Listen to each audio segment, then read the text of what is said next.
একটু ভুলের কারণে নয়, একটু ভুল বোঝাবুঝির কারণে মানুষ তার প্রিয়জনকে হারায়। জীবনে কোনো কিছু শিখতে হয় মাথা নিচু করে, আর বাঁচতে হয় মাথা উঁচু করে। ভালোবাসার মানুষটির অবহেলাই কারোর জীবন ধ্বংস করার জন্য যথেষ্ট। সত্যিকারের ভালোবাসা সেটাই যেখানে সম্মান, শ্রদ্ধা ও পবিত্রতা থাকে। নিজের বাড়ি ভালো হোক কিংবা খারাপ হোক, নিজের বাড়ির মতো শান্তি কোনো রাজপ্রাসাদেও পাওয়া যায় না।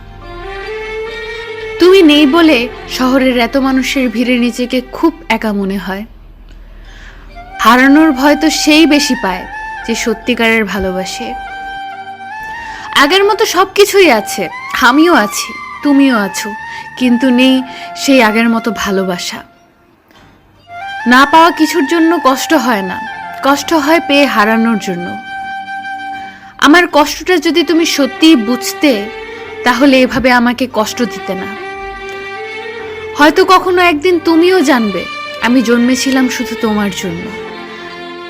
কারো অবহেলা পাওয়ার চেয়ে একা